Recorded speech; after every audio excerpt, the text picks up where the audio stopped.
स्वागत है आपका द क्वाइट ग्रोथ इंस्टीट्यूट में। इसमें आज हम आपको 14 मई 2022 फर्स्ट शिफ्ट का पेपर लगवाएंगे। चलते हैं प्रश्नों की तरफ। पहला प्रश्न है आपका, यदि आप विंडो ऑपरेटिंग सिस्टम का उपयोग कर रहे हैं तो आमतौर पर मैं स्थित एक आइकन के माध्यम से रिसाइकल बिन को एक्सेस कर सकता हूं। आपको बताना है कि कहाँ पर रिसाइकिल बिन को एक्सेस किया जा सकता है या रिसाइकिल बिन आपको कहाँ पर इसमें मिलेगी। तो रिसाइकिल बिन ऑप्शन जो होता है वो आपको डेस्कटॉप पर उपस्थित आइकन्स में मिल जाएगा। अगला प्रश्न देखते हैं। माइक्रोसॉफ्ट का एक डेटाबेस मैनेजमेंट सिस्टम डीबीएमएस है, जो कि एक ग्राफिकल यूजर इंटरफेस और सॉफ्टवेयर डेवलपमेंट टूल्स के साथ relational Microsoft jet database engine को जोड़ती है। ये आपको बताना है।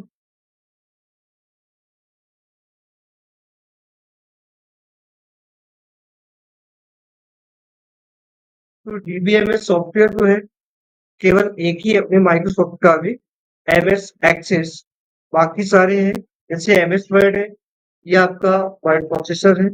एक्सेल ये आपका स्प्रेडशीट सॉफ्टवेयर है। और पावर पॉइंट जो है वो आपका प्रेजेंटेशन सॉफ्टवेयर है। अगला प्रश्न देखिए। आप उस फील्ड में अधिकतम वर्ड दर्ज कर सकते हैं जिसका डेटा प्रकार एमएस एक्सेस डेटाबेस 2013 का शॉर्ट टेक्स्ट है। आपको बताना है कि एक्सेस की फील्ड में आप अधिकतम कितने कैरेक्टर्स को टाइप कर सकते हैं या एंटर कर सकते हैं।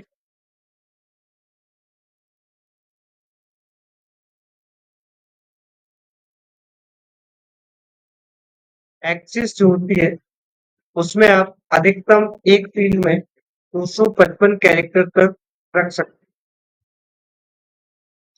अगला प्रश्न देखिए। ऑपरेटिंग सिस्टम के संबंध में फैट का पूर्ण रूप आपको बताना है।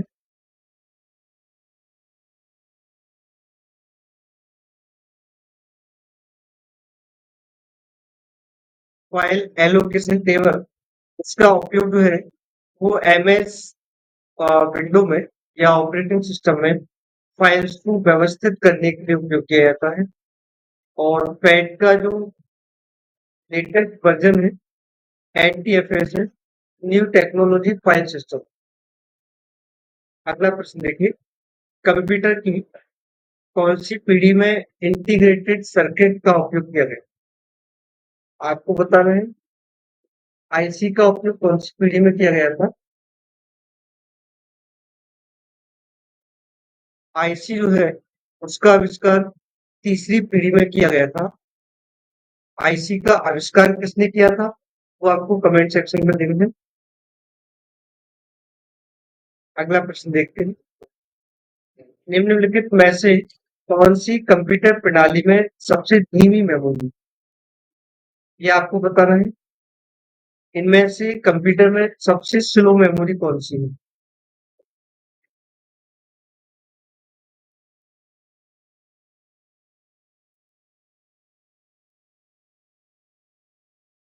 टैब जो है वो सबसे धीमी मेमोरी है दी गई मेमोरी में से।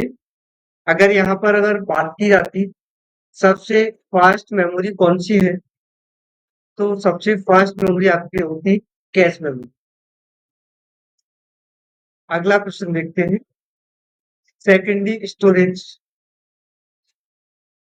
का एक उदाहरण है। सेकेंडरी स्टोरेज आपको बताना है।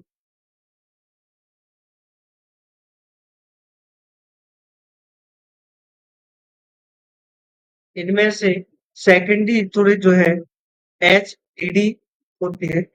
इसका उपयोग आप कंप्यूटर में अलग से एक्सटर्नल रूप में कर सकते हैं। बाकी तीनों जो मेमोरी है ये आपकी प्राइमरी मेमोरी के अंतर्गत आती है। अगला प्रश्न देखते हैं। सीपीयू सेकेंडरी मेमोरी से जानकारी कैसे पढ़ता है? सीपीयू जो होता है वो सेकेंडरी स्टोरेज से डेटा को कैसे पढ़ किसके माध्यम से पढ़ता है?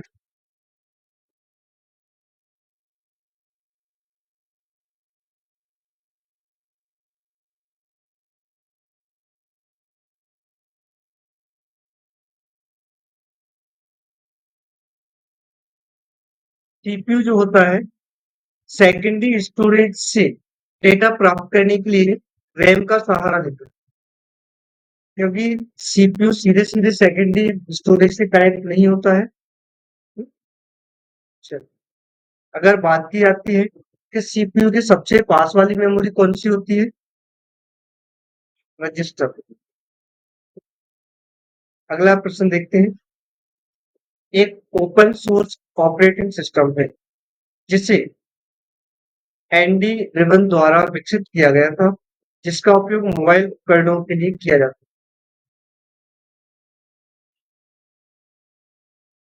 है। वैसे तो सभी को पता होगा कि मोबाइल सिस्टम में कौन से ऑपरेटिंग सिस्टम का उपयोग किया जाता है? एंड्रॉइड का। और आपको याद रखना है, एंड्रॉइड का आविष्कार जो है वो एंडी रिबन द्वारा किया गया था। इन्हीं के नाम पर इसका नाम रखा गया एंड्रॉइड। अगला प्रश्न देखते हैं। जानकारी को टंकित किए बिना सीधे कंप्यूटर में सूचना दर्ज करने के लिए निम्न डिवाइस में से किस उपकरण का उपयोग किया जाता है?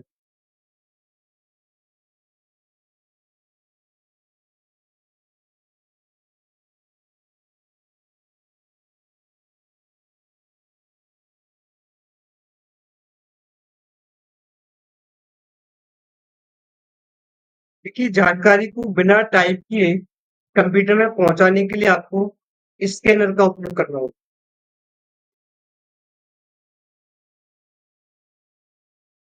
अगले प्रश्न की ओर चलते हैं। आयु मेगा द्वारा विकसित फ्लॉपी डिस्क का एक उन्नत संस्करण था। आपको फ्लॉपी का एक लेटेस्ट मॉडल बताना है, कौन सा था?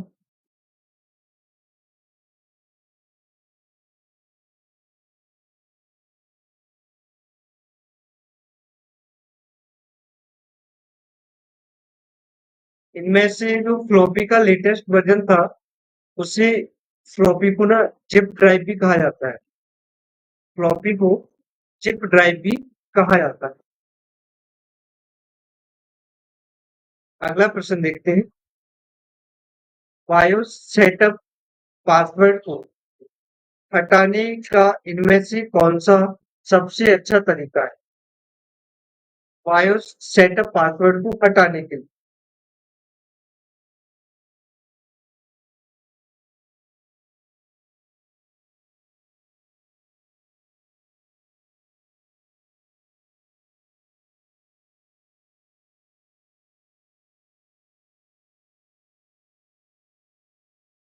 देखिए, बायोस से अगर आपको पासवर्ड हटाना है तो इसके लिए आप कंट्रोल पैनल में नहीं जा सकते, क्योंकि बायोस का संबंध जो होता है कंट्रोल पैनल से नहीं होता। बायोस को अपडेट करना ये भी संभव नहीं है। और चिप बदलना, बायोस चिप नहीं बदल सकते। आप मदरबोर्ड के सीमोस पासवर्ड जम्पर सेटिंग को बदल सकते हैं। मदरबोर्ड पर जो आपका सीमोस लगा होता है, अगर आप उसको रीसेट कर दें, इसके माध्यम से बायोस का पासवर्ड आप हटा सकते हैं। अगला प्रश्न देखिए। निम्नलिखित में से कौन सी कंप्यूटर की सबसे छोटी और सबसे तेज मेमोरी?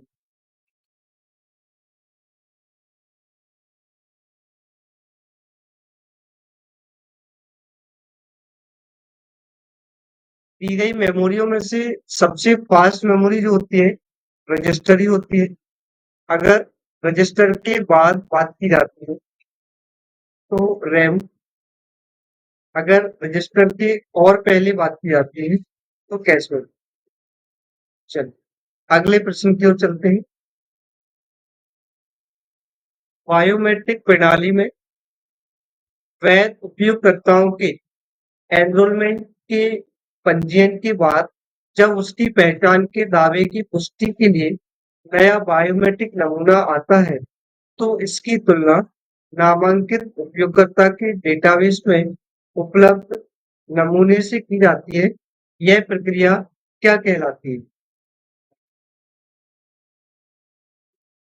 इस प्रोसेस को वो कहा जाता है पैटर्न मैचिंग, जब एक व्यक्ति की पहचान दूसरे डेटाबेस से की जाती है। अगला प्रश्न देखिए, एमपीईजी में ई का फुल फॉर्म आपको बताना है। एमपीईजी के संदर्भ में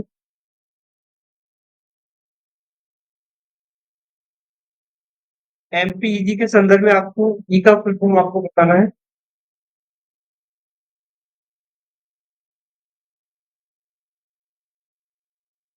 एमपीजी की फुल फॉर्म सभी को याद होगी।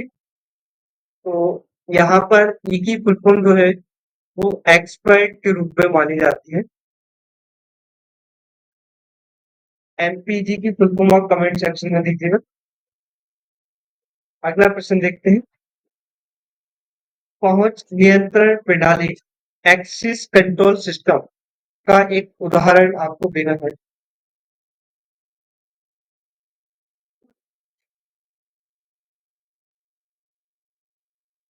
आवाज पहचान या वॉइस रिकॉग्निशन जो होता है, उसके माध्यम से आप किसी भी एक्सेस कंट्रोल सिस्टम में एंटर कर सकते हैं। अगला प्रश्न देखिए, एक ऐसी तकनीक है जो यूजर्स को मौके से उस लिंक पर क्लिक करवाती है जिसे वे क्लिक करने का इरादा नहीं रखती।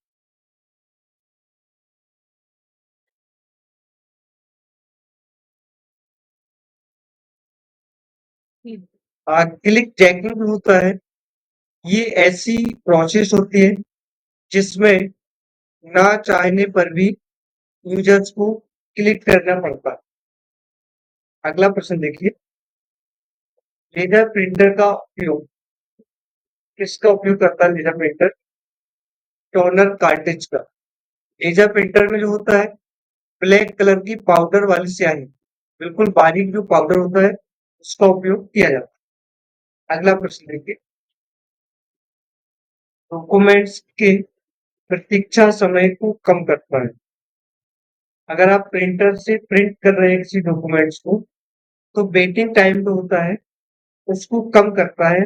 आपको बताना है इनमें से कौन सा ऑप्शन है जो वेटिंग टाइम को कम करता है।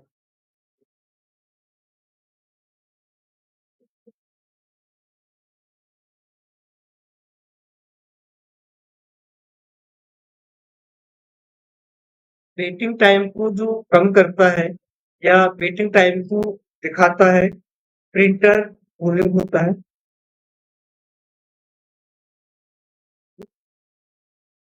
देखिए, प्रिंटर शेयरिंग का संबंध तो प्रिंटर को शेयर करने से है। प्रिंटर पोर्ट का संबंध प्रिंटर को कंप्यूटर से कनेक्ट करने से, और ड्राइवर का संबंध तो प्रिंटर को चलाने वाले सॉफ्टवेयर से होता है। अगला प्रश्न देखते हैं, सरल हार्मोनिक गति को आवृत्ति गति के रूप में परिभाषित किया जाता है, जिसमें होता है।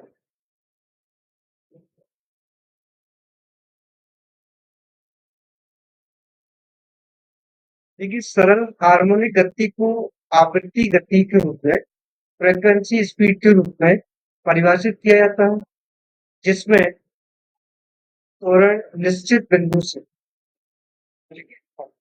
इसकी दूरी के अनुपात में होता है। यानी जब भी किसी फ्रीक्वेंसी की बात की जाती है, जब भी किसी फ्रीक्वेंसी की बात की जाती है, तो उसकी रेट या उसकी जो गति होती है, उसकी दूरी के आधार पर निर्भर करती है। अगला प्रश्न देखिए, डायलेशन एक छवि में ऑब्जेक्ट की सीमाओं के लिए पिक्सेल्स को क्या करता है, जबकि इरोजन ऑब्जेक्ट की सीमाओं पर पिक्सेल्स को, देखिए डायलेशन एक छवि में ऑब्जेक्ट की सीमाओं के लिए पिक्सेल्स को जोड़ता है, जबकि इरोजन जो होता है वो ऑब्जेक्ट की सीमाओं को या पिक्सेल्स को वहां से हटाता है।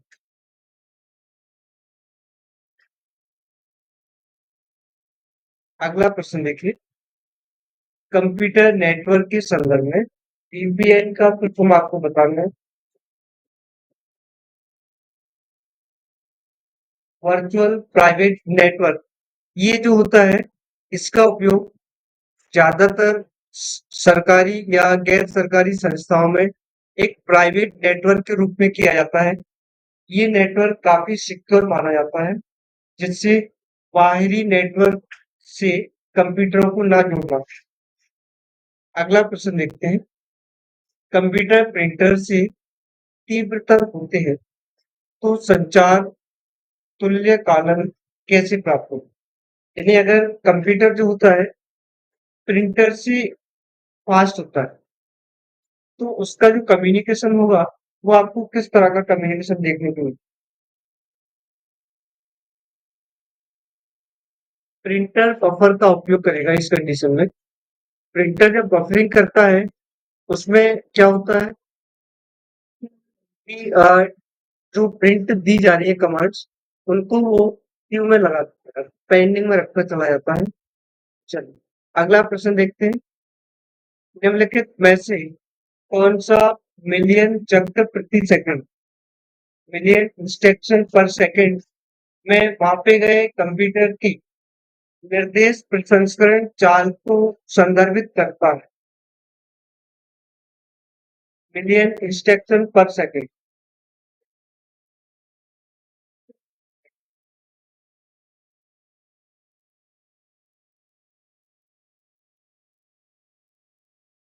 मिलियन साइकिल पर सेकंड वैसे तो जब भी कंप्यूटर की स्पीड की बात की जाती है, तो स्पीड के लिए सीपीयू की गणना करने के लिए या सीपीयू की स्पीड बताने के लिए क्लॉक रेट का ही उपयोग किया जाता है। सीक टाइम जो होता है या एक्सिस टाइम, इसका संबंध अपने हार्ड डिस्क डिवाइस से होता है। और बॉड रेट जो होता है, इसका संबंध रेडियो फ्रिक्वेंसी या जो सिग्नल्स ट्रांसफर होते हैं उनसे होता है। अगले प्रश्न की ओर चलते हैं, इंटरनेट के संदर्भ में निम्नलिखित में से कौन सा कथन असत्य है? आपको इंटरनेट के संदर्भ में आपको बताना है कौन सा कथन इनमें से गलत है।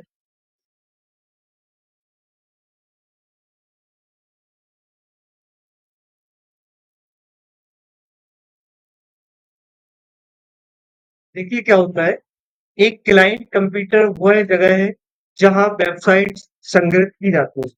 वेबसाइट को संग्रहित करने के लिए सर्वर का उपयोग किया जाता है। क्लाइंट का उपयोग तो उन वेबसाइट्स को केवल एक्सेस करने के लिए किया जाता है। ईमेल का उपयोग इंटरनेट पर संचार और जानकारी साझा करने के लिए किया जाता है। ये बिल्कुल सही है। सोशल मीडिया लोगों को विभिन्न तरीकों से जुड़ने और ऑनलाइन समुदाय बनाने की विधि है। ये भी सही है।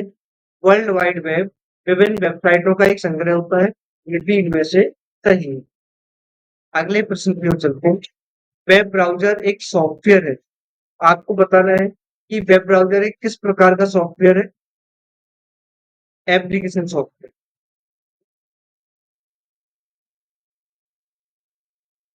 अगले प्रश्न की ओर चलते हैं, वेब पेज में से किस फॉर्मेट में सेव किए जाते हैं? वेब पेजों को सेव करने के लिए किस फाइल फॉर्मेट का उपयोग किया जाता है?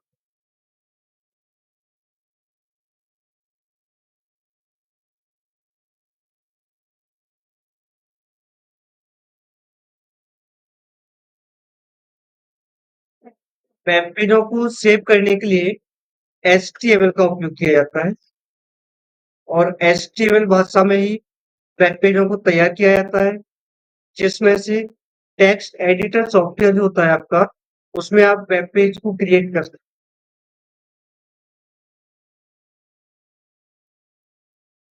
हैं। अगले प्रश्न की ओर चलते हैं, प्रणाली का मुख्य उद्देश्य सीपीयू, ग्राफिक्स कार्ड इत्यादि जैसे महत्वपूर्ण उपकरणों से प्रणाली का मुख्य उद्देश्य सीपीयू, ग्राफिक्स कार्ड इत्यादि जैसे महत्वपूर्ण उपकरणों से गर्मी को आसपास की हवा में मिश्रित करता है।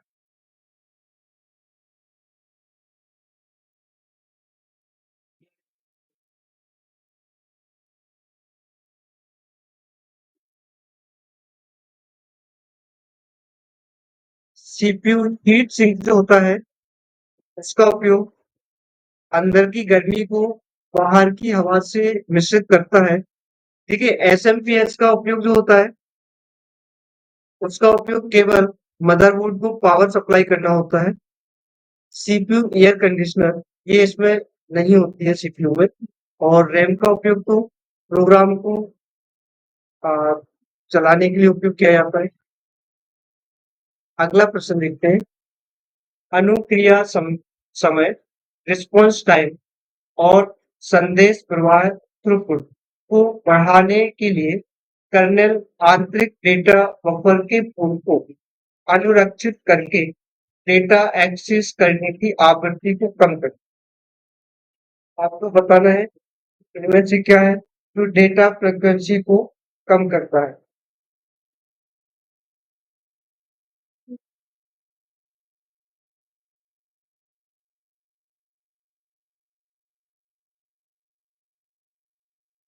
डेटा फ्रीक्वेंसी को कम करने के लिए बफर कैश का उपयोग किया जाता है।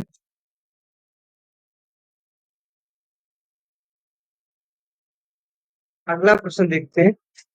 स्क्रीन सेवर का उपयोग करने से क्या होता है आपको बताना है।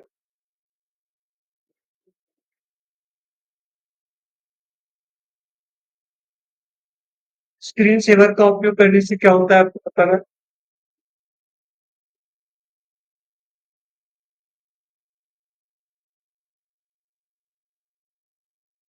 आप लोग मोबाइल्स में भी स्क्रीन सेवर वगैरह का उपयोग करते हैं।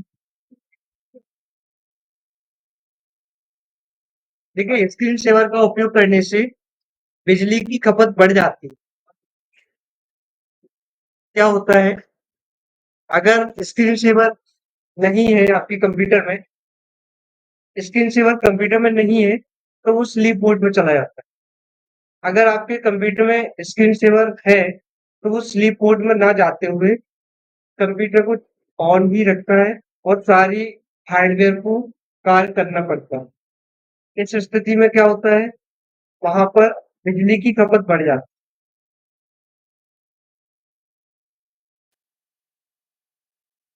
अगले प्रश्न की ओर चलते हैं। इंटरनेट के माध्यम से सामान या सुविधाओं की खरीद बिक्री को क्या कहा जाता है। इंटरनेट के माध्यम से सामान की खरीद बिक्री को ई कॉमर्स के नाम से जाना जाता है। देखिए, इंटरनेट का उपयोग तो किसी वेबसाइट्स को एक्सेस करने के लिए किया जाता है। ईमेल के माध्यम से आप किसी भी चीज को ना खरीद सकते हैं ना ही बेच सकते हैं। आइकन ये आपका एक ऑफलाइन टूल होता है जिसमें आप किसी भी फाइल या फोल्डर को देख सकते हैं। अगला प्रश्न देखिए। एक वैश्विक कंप्यूटर नेटवर्क जो विभिन्न प्रकार की सूचनाएं और संचार सूचनाएं प्रदान करता है, जिसमें मानकीकृत संचार प्रोटोकॉल का उपयोग करते हुए परस्पर जुड़े इंटरकनेक्टेड नेटवर्क साधन होते हैं के रूप में जाना जाता है।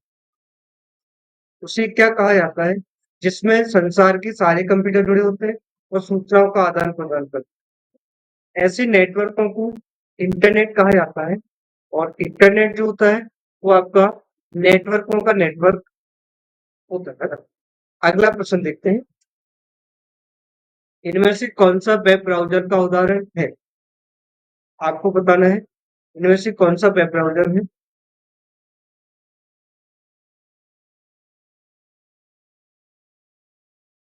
इन चारों में से केवल ओपेरा ही एक वेब ब्राउज़र है, बाकी सभी आपके सर्च इंजन के रूप में कार्य करते हैं। सॉरी, सर्च इंजन नहीं है, ये आपके गूगल वाले अलग सॉफ्टवेयर्स हैं। अगले प्रश्न की ओर चलते हैं। किसी नेटवर्क के माध्यम से अन्य लोगों को पत्र जैसे कुछ संदेश भेजना क्या कहलाता है? किसी भी नेटवर्क के माध्यम से किसी को लेटर भेजना या ईमेल करना, उसे ईमेल ही कहा जाएगा। एफटीपी ये आपका एक प्रोटोकॉल होता है जो फाइल ट्रांसफर के रूप में कार्य करता है। ब्राउजिंग, इंटरनेट को एक्सेस करना ब्राउजिंग कहलाता है। चलिए अगले प्रश्न की ओर चलते हैं। एमएस एक्सेल में अगली सेल की सामग्री का चयन करने के लिए शिफ्ट के साथ किस कुंजी का उपयोग किया जाता है?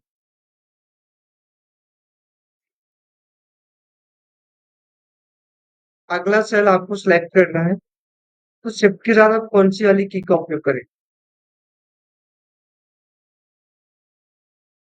देखिए, जब भी आपको सिलेक्ट करने की बात की जाती है, तो शिफ्ट के साथ आपको एरो की का ही उपयोग करना है। अगर आगे वाली सेल को सिलेक्ट करना है, तो राइट एरो, लेफ्ट साइड वाली सेल को सिलेक्ट करना है, तो लेफ्ट एरो, ऐसे ही टॉप और बॉटम सेल के लिए। अगला प्रश्न देखते हैं। एमएस वर्ड में अगले फलक या फ्रेम में जाने के लिए किस फंक्शन की का उपयोग किया जाता है? ये प्रश्न पहले भी रिपीट हुआ है कई बार। अगले फलक या फ्रेम में जाने के लिए किस फंक्शन की का उपयोग किया जाता है?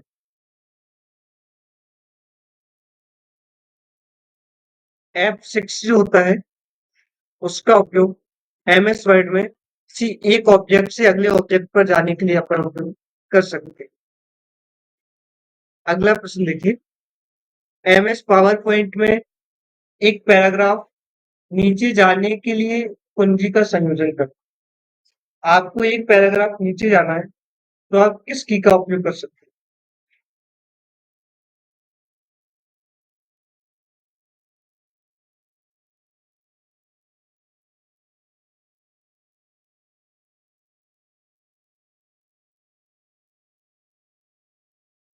अगले पैराग्राफ पर जाने के लिए आपको कंट्रोल प्लस डाउन एरो उपयोग करना होगा।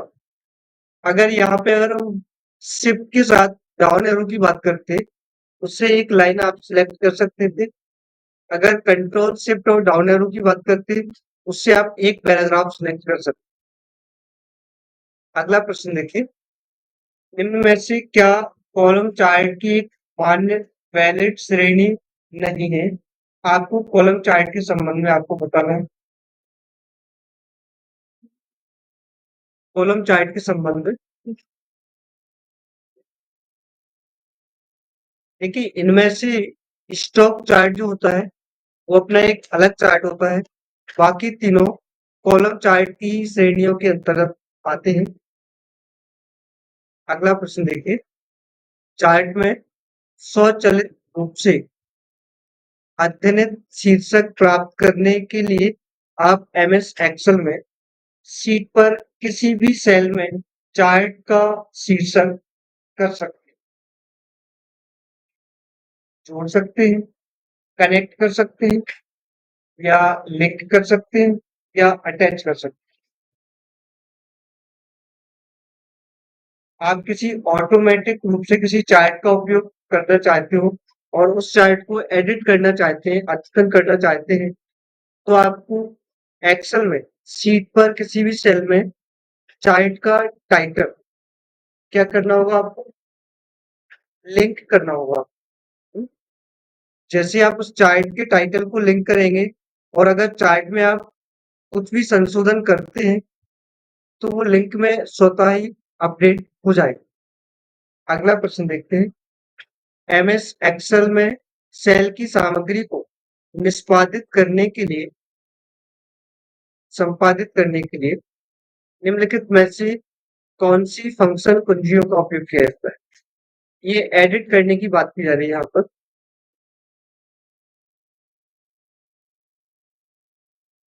देखिए, अगर किसी भी सेल को एडिट करने की बात की जाती है या किसी फाइल या फोल्डर को रीनेम करने की बात की जाती है, तो वहां पर F2 के माध्यम से आप कार्य कर सकते हैं।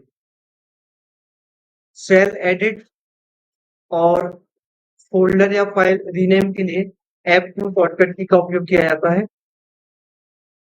अगला प्रश्न देखते हैं। एमएस वर्ड 2013 में निम्न में से कौन सा वर्ड विकल्प इंसर्ट पिक्चर में उपलब्ध नहीं होता? आपको बताना है इनमें से इंसर्ट पिक्चर में कौन सा ऑप्शन आपको नहीं मिलता। ठीक है, फर्स्ट जो होता है वो आपका एक कंप्यूटर के रूप में कार्य करता है। इंसर्ट ऑब्जेक्ट में आपको या इंसर्ट ऑप्शन में आपको वर्ड आर्ट इंसर्ट कर सकते हैं, क्लिप आर्ट भी कर सकते हैं और चार्ट को भी आप इंसर्ट कर सकते हैं। अगला प्रश्न देखिए।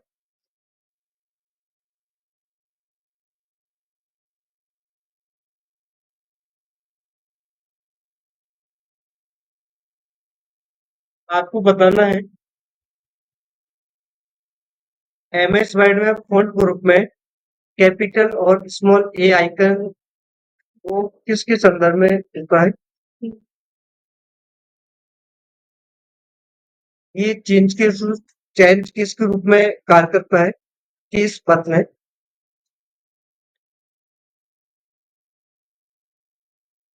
अगला प्रश्न देखते हैं।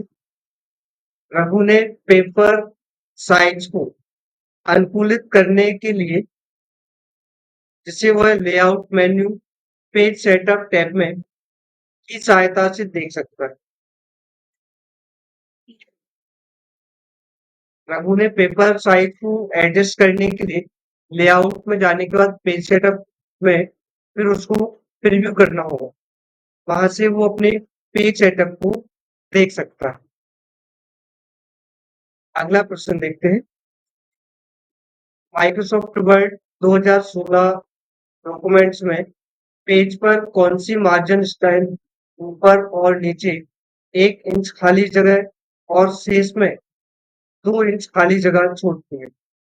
आपको बताना है ऐसा कौन सा मार्जिन है जिसमें टॉप और बॉटम में 1-1 इंच और लेफ्ट और राइट में 2 इंच का स्पेस आपको दिया जाए।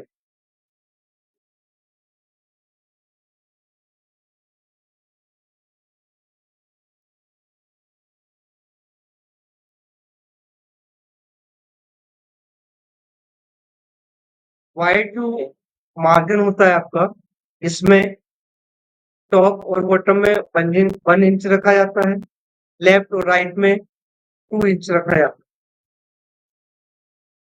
आप एक बार मार्जिन का बॉक्स देख लीजिएगा एक बार। अगले प्रश्न की ओर चलते हैं।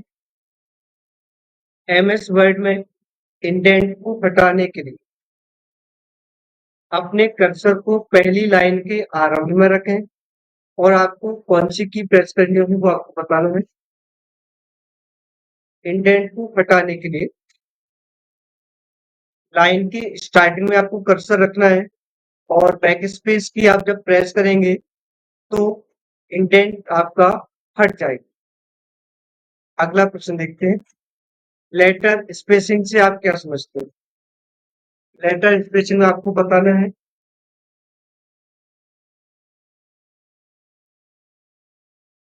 लेट, लेटर स्पेसिंग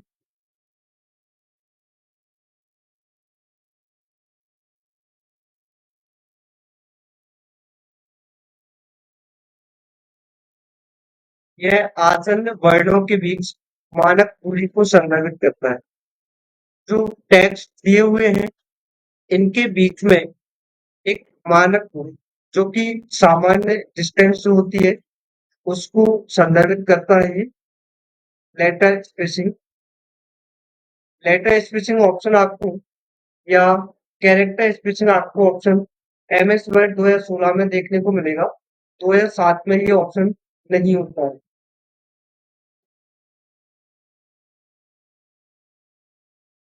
यही है। हम्म, चलो अगले प्रश्न की ओर चलते हैं। पिवोट टेबल में की सहायता से हम केवल एक आइटम का चयन करने के बजाय कई आइटमों का चयन कर सकते हैं।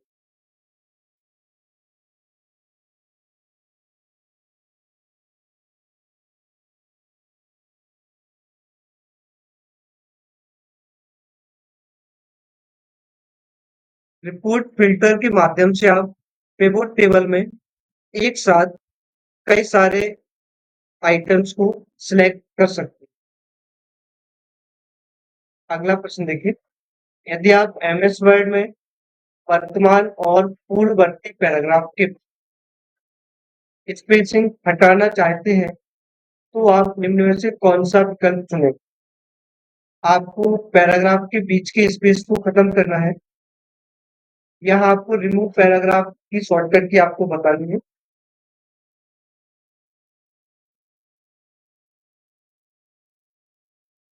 कंट्रोल जीरो जो होता है, उसके माध्यम से आप किन्हीं भी पैराग्राफ या सिलेक्टेड पैराग्राफ के बीच की स्पेस को हटा सकते हैं। कंट्रोल और बैक स्पेस, इससे राइट लेफ्ट साइड वाला एक वर्ड डिलीट होता है एक बार में।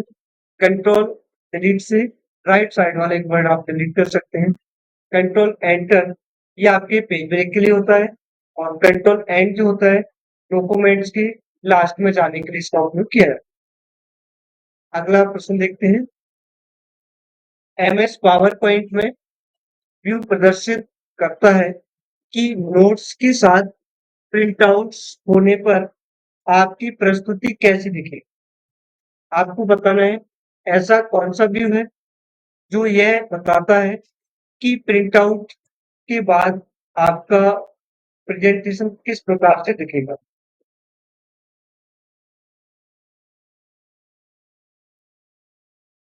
नोट्स पेज के माध्यम से आप जिस प्रकार आपके नोट्स प्रिंट किए जा रहे हैं, उसी व्यू में आपको दिखाई देगा। अगला प्रश्न देखते हैं, एक्सेल का इनमें से कौन सा फंक्शन आपको वर्तमान तिथि और समय देगा।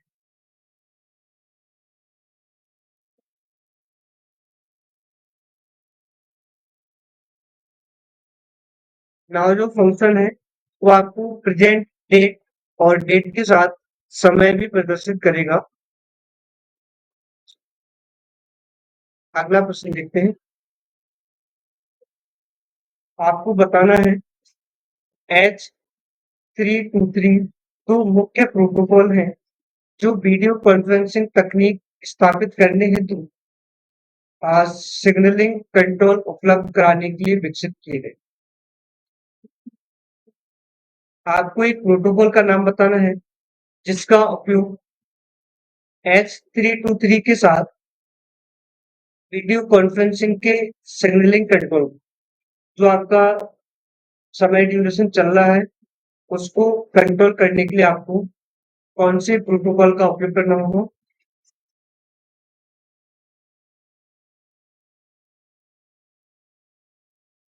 सेशन इनिशिएशन प्रोटोकॉल जो होता है, इसका उपयोग वीडियो कॉन्फ्रेंसिंग में सिग्नलिंग कंट्रोल के रूप में किया जाता है। Session initial protocol. अगला प्रश्न देखते हैं, निम्नलिखित में से कौन सबसे ज्यादा उपयोग किए जाने वाला स्ट्रीमिंग वीडियो फाइल कंटेनर के रूप में जाना है। आपको बताना है सबसे ज्यादा उपयोग किया जाने वाला वीडियो स्ट्रीमिंग फाइल के रूप में किसे जाना जाता है।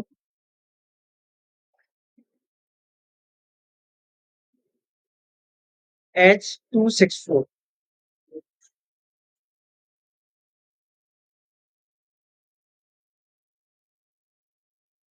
तो ये आपका पेपर हुआ, इसमें आप अपना स्कोर कमेंट सेक्शन में दीजिएगा, कितना स्कोर आपका रहा। वीडियो अच्छा लगे तो सब्सक्राइब लाइक और शेयर जरूर कीजिए। धन्यवाद।